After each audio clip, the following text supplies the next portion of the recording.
Fala nação, sejam muito bem-vindos mais uma vez aqui, galera, ao nosso canal, trazendo para vocês mais um corte aqui para vocês sobre o Flamengo nesta terça-feira, trazendo novidades aí, atualização do mercado da bola do Mengão.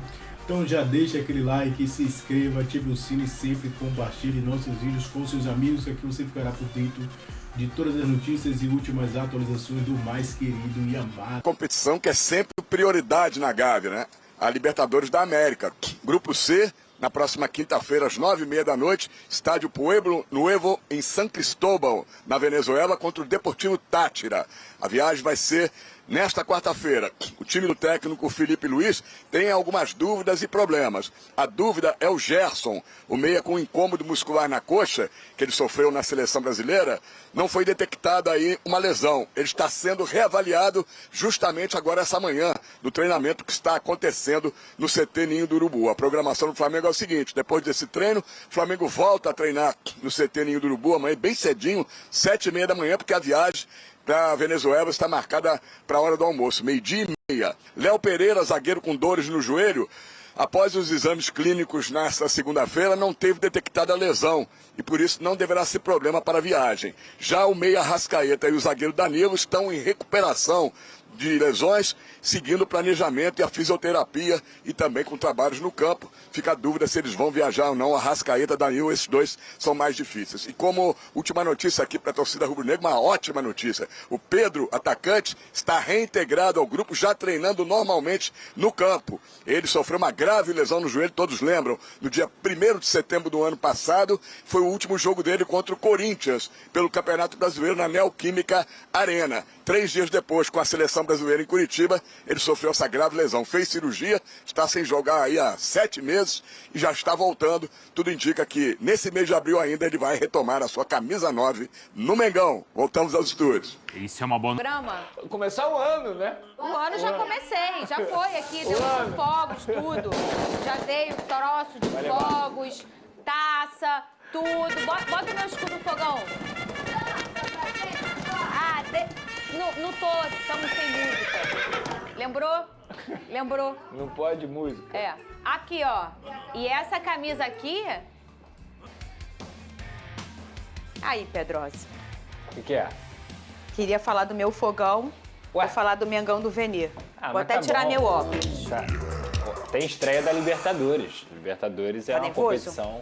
Olha, eu vou ser sincero, Fernando de Amaia, tô tranquilo. Tá tranquilo? Tô tranquilo. Eu não, tô nervosa. Eu acho que até porque o maior adversário do Flamengo para esse duelo de quinta-feira será a logística, não é nem o próprio adversário. E o Flamengo estreia na Libertadores. O jogo do Flamengo é na quinta, um jogo que vai ser lá na Venezuela. A equipe já começou a preparação e no treino de ontem teve um retorno de um jogador muito importante. A gente vai ver a reportagem e na volta a Venê tem drone. Tem drone? A melhor notícia que o torcedor rubro-negro poderia ouvir. Rodou. Vem agora.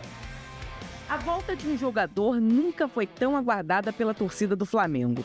Abril chegou e esse retorno parece cada vez mais próximo. Depois de 7 meses, Pedro finalmente foi liberado para treinar com o restante do grupo. Nas redes sociais, o atacante comemorou, de volta. Estava com saudade de estar junto a todos. Pedro é desfalque no time desde setembro do ano passado, quando sofreu uma grave lesão no joelho a serviço da seleção brasileira. Durante os meses, o camisa 9 passou por diversas etapas. Esse ano, ele foi liberado para iniciar os trabalhos com a preparação física no campo, o que já animou a torcida. O retorno dele seria apenas para o Mundial, em junho. No entanto, o jogador tem evoluído bem e a expectativa é que esse mês, Pedro já esteja à disposição para Felipe Luís. Contamos com o Pedro em abril. Se nada acontecer fora do previsto, né, porque ele está na fase aí final da recuperação dele, esperamos ter o Pedro em campo ainda em abril. Com o restante da equipe, Pedro pareceu bem à vontade e disposto. O jogador já vinha trabalhando com bola no campo há algumas semanas. E se tudo continuar assim, os flamenguistas logo terão camisa 9 de volta nos gramados. Durante a viagem do rubro-negro, o centroavante vai continuar treinando com um grupo que não irá disputar a Libertadores. Mesmo fora, em 2024, Pedro disputou a artilharia com 30 gols, além de ter a melhor média desde que estreou no profissional, com 32 gols em 45 partidas. Ainda sem o camisa 9, o Flamengo se prepara para estrear na Libertadores.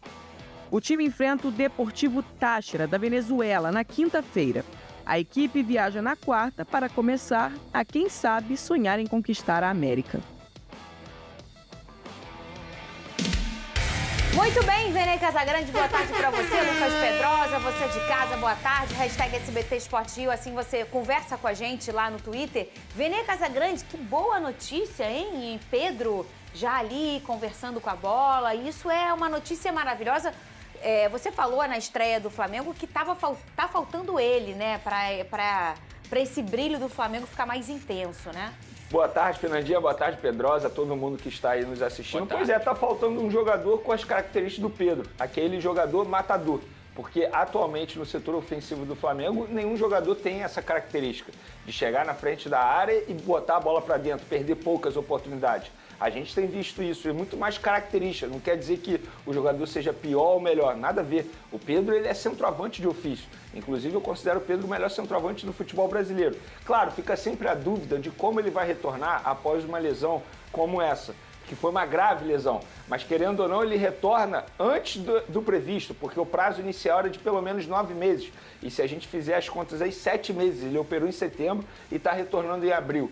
Então fica essa expectativa do Pedro, eu acho que essa daí é a melhor notícia para o técnico Felipe Luiz, e o treinador ele pode considerar como reforço, porque ele ainda não teve a oportunidade de trabalhar com o Pedro, ou seja, será novidade. E eu fico curioso para saber como o Felipe Luiz vai montar o Flamengo com o Pedro.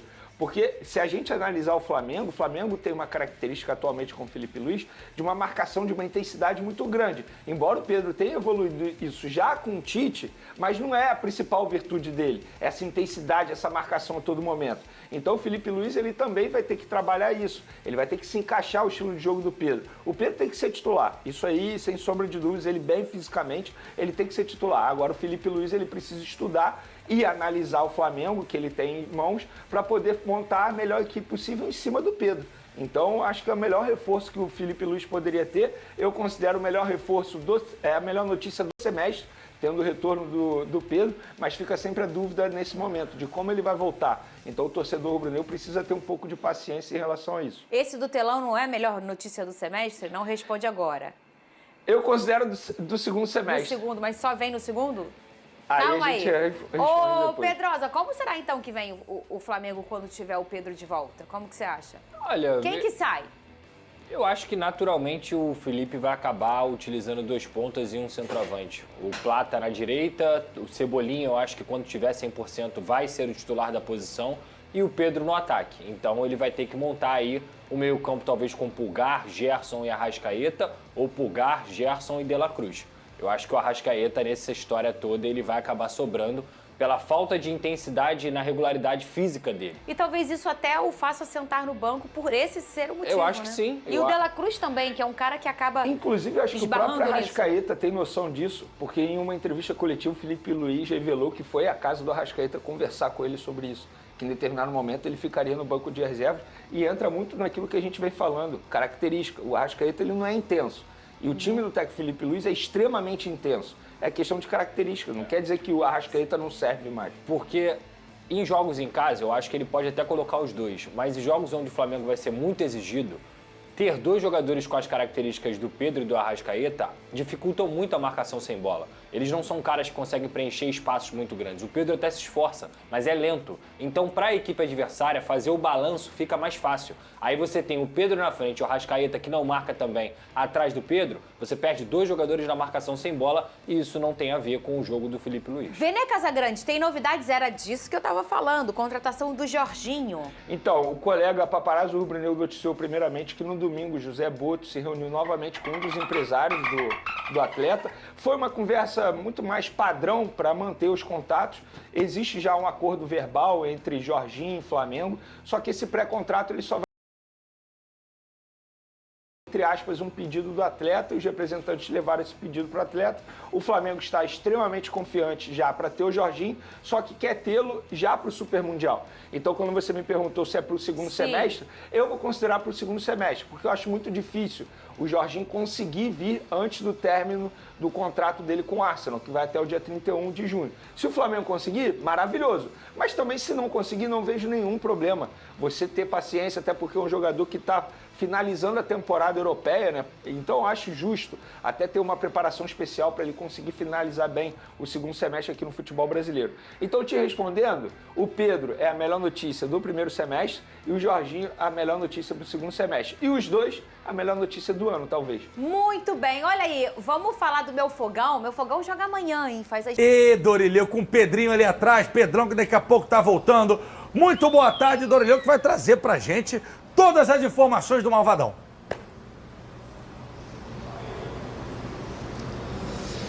Boa tarde para você, GV, Thiago, Fernandão, para todos que nos acompanham aqui no Jogo Aberto. Pois é, o Pedro está aqui porque ele está de volta. Um mês antes do previsto, o atacante foi reintegrado ao grupo, recuperado de uma grave lesão no joelho esquerdo. Treinou ontem com os companheiros normalmente e tem chances, inclusive, de voltar a ser relacionado já na semana que vem. Para quem não se lembra, o Pedro rompeu o ligamento cruzado anterior do joelho esquerdo em setembro do ano passado, durante um treino com a seleção brasileira. Precisou passar por cirurgia, ficou 7 meses fora de combate e agora está retornando. O clube divulgou imagens dele treinando no Ninho do Urubu, normalmente com os companheiros, sem limitações, recebendo instruções do técnico Felipe Luiz, e a volta dele aos jogos vai depender da evolução nos treinamentos. O Flamengo viaja amanhã para a Venezuela, onde na quinta-feira estreia na Libertadores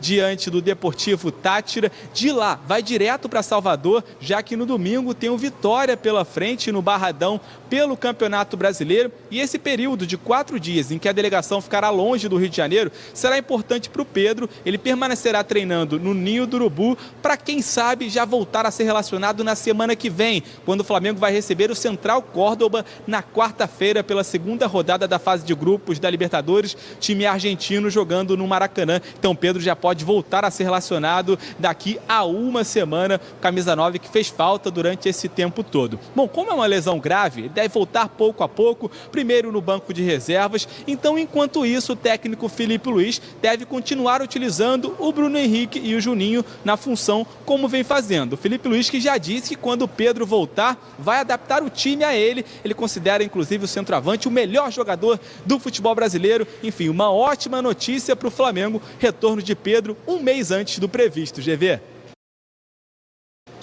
Que beleza, Dorileu, notícia boa, gosto de quem traz notícia boa. Obrigado, Dori. Qualquer coisa, chama a gente aqui ao vivo, tem sempre prioridade. Valeu, Dorileu. Vamos fazer o seguinte, a gente abriu o programa falando sobre o Pedrinho, né, sobre essa possível decisão de ter jogo único, jogo em São Januário, na quinta rodada entre Vasco e Flamengo. E aí o jogo de volta seria também torcida única, provavelmente no Maraca. Sugestão do Pedrinho. A gente vai trazer a atualização agora, mas primeiro vamos ouvir o Pedrinho falar. Eu chamei você que estava em casa para participar, foi a hora que estava fora ainda, agora que já está dentro. Vocês podem participar com a gente, vocês são a favor de torcida única, a favor de jogo em São Januário. Participa com a gente aqui pelo YouTube para a gente ver o que o Pedrinho falou sobre isso. Já vamos encaminhar o ofício hoje para demonstrar o desejo de jogar em São Januário. Conversei com alguns torcedores, se tiver que ser torcida única, vai ser torcida única, porque em São Januário normalmente é 95%, porque os outros 5% fica ali para separação. E isso faz pouca diferença no segundo jogo, você botar 5%. Então, assim, se a CBF, o Ministério Público, a UBEP determinarem que seja torcida única, vai ser torcida única. Mas a gente já vai encaminhar e vai lutar para que seja em São Januário. Coronel Ferreira, comandante do BEP, e a resposta foi: não existe essa possibilidade de torcida única. Põe aquela, Pedrinho, por favor. Estaremos respondendo com maiores detalhes nos próximos dias. Torcida mista é uma vitória do Estado do Rio de Janeiro. Tenente Coronel Ferreira, comandante do BEP. Que é quem toma conta, né? O BEP exatamente é o quê, Thiaguinho? Batalhão Especial de Polícia... batalhão... Acho que é Polícia de Polícia Especializada. Estádios. Estádios. Não existe a possibilidade de torcida única. Torcida mista é uma vitória do Estado. Porque, naturalmente, quando você impõe torcida única por conta de violência, que é o caso de São Paulo, para muita gente é a falência do Estado, enquanto Estado que tem obrigação de te dar segurança de ir e vir, seja no metrô, no estádio de futebol, no teatro, onde às vezes não acontece, a gente sabe, mas é obrigação do Estado. E eu queria saber a opinião de vocês, Thiago Carvalho, sobre tudo isso que está acontecendo de torcida única, de jogar em São Januário, mesmo sendo Vasco e Flamengo. Queria a sua opinião. Vamos lá, sobre a torcida única, acho que tô de acordo, acho que é uma vitória do torcedor carioca poder jogar um clássico com 2 torcidas e acho que é uma obrigação do batalhão, do BEP. O Vasco tem o direito e deveria poder jogar jogos clássicos em São Januário. Outros jogos acontecem em São Januário, é claro. Se tiver que ter o público do outro torcedor, no caso do Flamengo, seria apenas 5%, porque os outros, normalmente, são 10% destinados à torcida visitante. Acontece que São Januário é um estádio menor e 5% desse espaço acaba sendo destinado para separação dessas torcidas. Uma zona de segurança. Exatamente. Ali, né? E os outros 5% são da torcida do Flamengo e os outros 90% do torcedor do Vasco. Então acho que o torcedor do Flamengo também, que for a São Januário, ele tem que estar seguro de poder ir a São Januário. Ele tem o direito de ir, já que vai ter a venda do ingresso. Então acho que cabe ao mesmo BEP que garanta essa segurança. Por outro lado, acho que o Pedrinho está totalmente correto. Acho que o Vasco tem o direito de jogar em São Januário. Acho que ele tem que correr por isso. Eu acho que faz toda a diferença para o Vasco jogar um clássico em São Januário. É muito mais fácil, ou pelo menos há muito mais chances de conquistar um jogo jogando no seu estádio. Eu acho que para o Flamengo jogar 2 jogos no Maracanã é muito mais vantajoso. O Flamengo já joga no Maracanã o ano inteiro, então jogar 2 jogos no Maracanã é onde o Flamengo está naturalmente mais adaptado a jogar. Então acho que sim, estou com o Pedrinho, é um direito do Vasco jogar em São Januário e caberia ao BEP garantir a segurança do torcedor rubro-negro. Fernandão. Eu concordo com o que o Pedrinho quer pro Vasco. O Pedrinho está tentando encontrar soluções para fazer o jogo ficar o mais parelho possível. A gente viu no início do ano, ele tentou, tirou o jogo do Maracanã, levou para o Newton Santos, por uma forma de dar mais identidade, né, ao próprio Vasco com relação ao estádio, porque tinha um problema de não poder jogar em São Januário, mesmo problema de agora, sim. Só que agora, com relação à CBF, né, que é quem decide junto com o BEP e os outros órgãos, e ele está certo. Acho que ele tem total razão de querer fazer com que o Vasco se sinta o mais confortável possível para fazer do campo um lugar que ele traga uma coisa a mais de fora. Na arquibancada, a gente sabe como a torcida do Vasco faz a diferença quando ela está disposta a empurrar o time, a botar o time para cima com relação ao jogo. Só que a gente tem que pensar dos dois lados também, né? Tem que pensar com relação à torcida do Flamengo. E o negócio não é só você estar seguro em São Januário. Sim. Quem conhece sabe que os acessos a São Januário não são tão simples, são ruas estreitas, são locais que você precisa de muita atenção. Então, para o torcedor do Flamengo organizado, chegar de camisa do Flamengo, para se deslocar até o estádio, não é tão simples. Sim. Tudo isso tem que ser revisto, porque são cidadãos que querem ver o jogo do seu time, que querem compartilhar daquela emoção. Ainda temos mais notícias sobre o Mengão. Acabou de ser atualizado hoje, galera, aqui. Notícia bombástica aí no mercado da bola. O Flamengo está perto de anunciar Andrés Pereira. E não é pegadinha do 1º de abril. O Flamengo avançou aí por Andrés Pereira para o Super Mundial. Após conversa com o empresário Giovanni Bertolux. De acordo com a informação do Bruno Lemos, o Flamengo avançou por Andrés Pereira para o Super Mundial. Após conversa com o empresário Juliano, o clube busca negociar com o Fula usando 20% do contrato de direito de Rodrigo Muniz como abatimento dos valores. Nesse ano, o Palmeiras ofereceu aí 20 milhões de euros pelo meia, mas o Fla opta por desejo do jogador de voltar e na sua habilidade do agente para viabilizar acordo. Internamente, entende-se que o jogador seria crucial para as pretensões do clube na sequência da temporada. O clube ainda conta com 15 milhões aí da Copa do Mundo e da venda aí de Alcaraz ao Everton para reforçar o elenco, inclusive uma tratativa aí para Arrascaeta. A ideia seria acelerar as negociações a partir de junho para ter o craque no Mundial de Clubes. O Flamengo avança para ter Andrés Pereira no Super Mundial. Essa reportagem saiu hoje aí, galera, acabou de ser atualizada de última hora. O Flamengo aí está muito próximo de fechar novamente e repatriar aí Andrés Pereira, um grande sonho do Mengão e o sonho também do jogador, né? Que já deixou várias vezes claro que pretende se investir a camisa do manto aí do mais sagrado do Brasil, Mengão. Ser um baita reforço, um grande reforço, ser um jogador aí que seria para disputar a posição com a Arrascaeta e, na minha opinião, ele seria titular. Arrascaeta seria banco dele aí. A gente vê que fisicamente a Arrascaeta está muito abaixo e Andrés Pereira seria esse jogador aí, o tal camisa 10 do Mengão. Então deixa aquele like, se inscreva, ative o sino, compartilhe sempre nossos vídeos com seus amigos.